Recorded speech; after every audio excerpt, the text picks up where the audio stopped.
Hi, and yeah, welcome again to Recovery with Ike.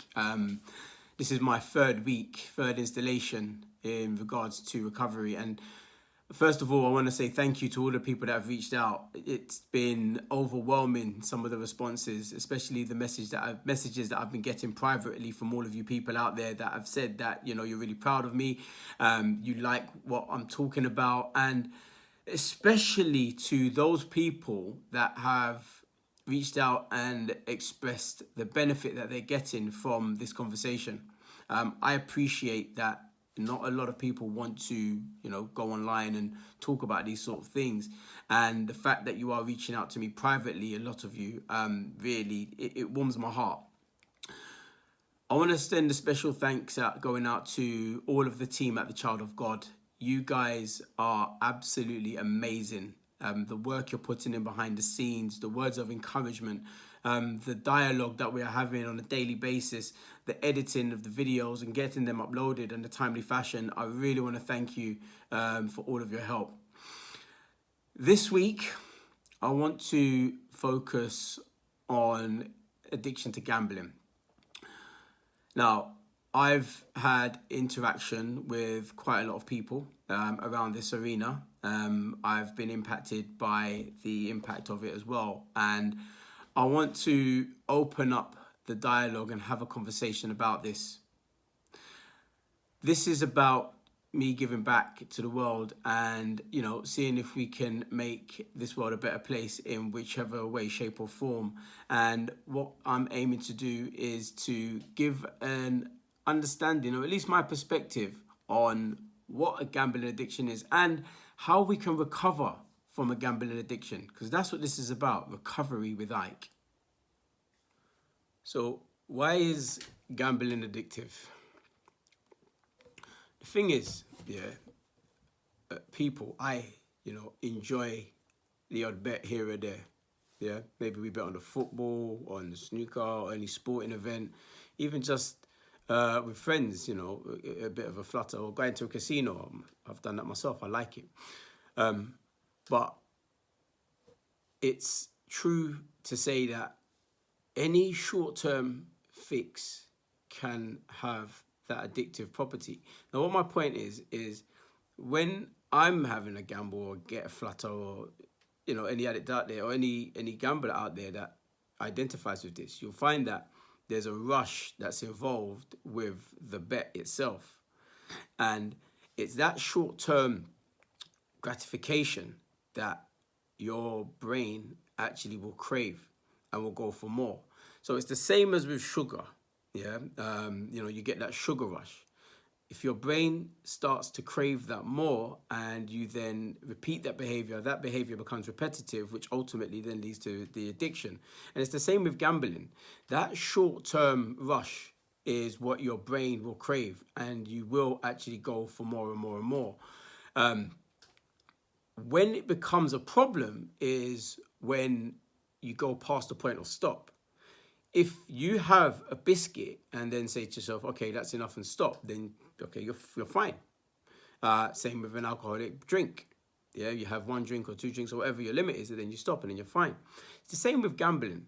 Yeah, there is that instant rush, there is that instant gratification, but it's when it gets beyond that that it becomes a problem. And the thing with gambling is that it burns a hole in your pocket. You're spending money. You're likely to lose. The house always wins. We all know these sayings. They're out there, but it's when it goes past the point of fun that you have to start addressing the behavior, and that's when it can turn into an addiction.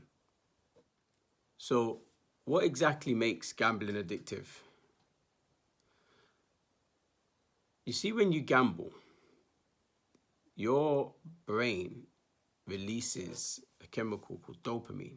Yeah, it's the same as if you take drugs. Your brain releases dopamine up to around about 10 times its natural levels.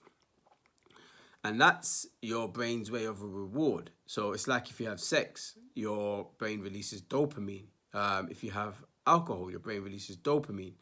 And that reward system is what actually becomes addictive.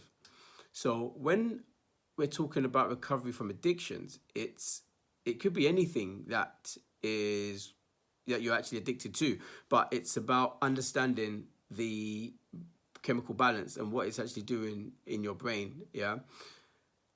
The thing about the effects of gambling are, it's obvious. Yeah, you're going to lose your money. Yeah, I've heard of stories of gamblers doing so well when they've done the accumulator in football, and you hear of a man putting in £5 and coming out with £13,000 on an accumulator.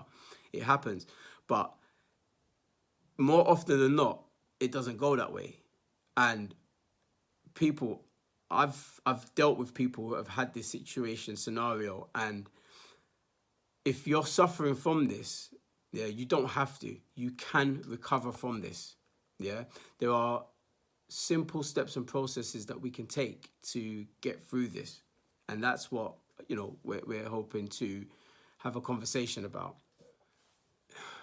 In my experience, I think some people are more prone to developing an addiction, or especially an addiction to gambling, and that's usually people who have, say, an underactive brain reward system. Yeah, and it's if you've got less activation in your prefrontal cortex. Look, what that means simply is, from a natural standpoint, you don't get the usual type of reward that someone would get from an average activity.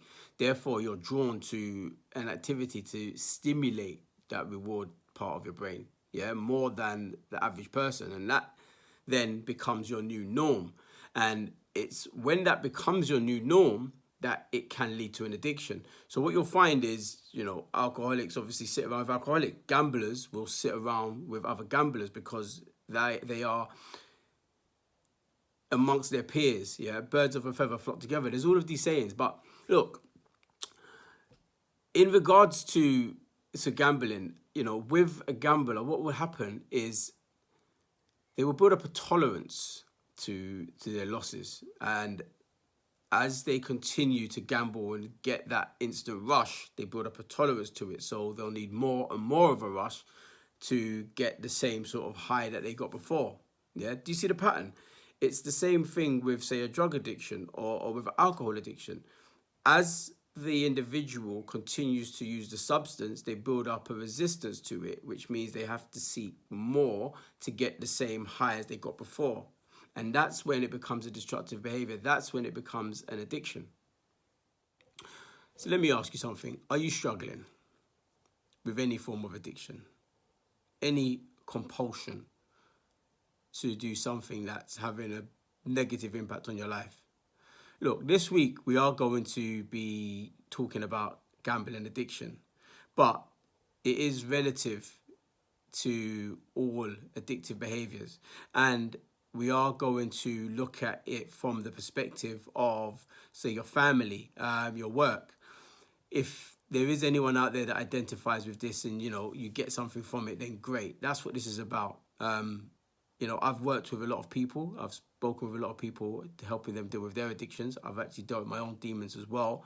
And look, it's an ongoing process. Recovery is an ongoing process. It's not a thing you say, okay, I've finished now, it's all done. It carries on.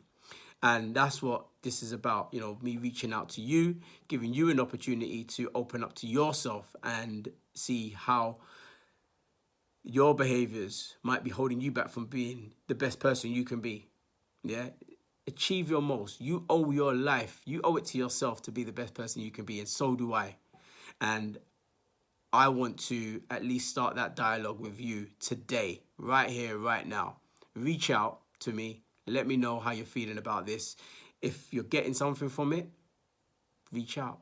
Yeah, hit subscribe, click notification. I'll post a video each day, and I'm looking forward to sharing this time with you. God bless you all, and thank you.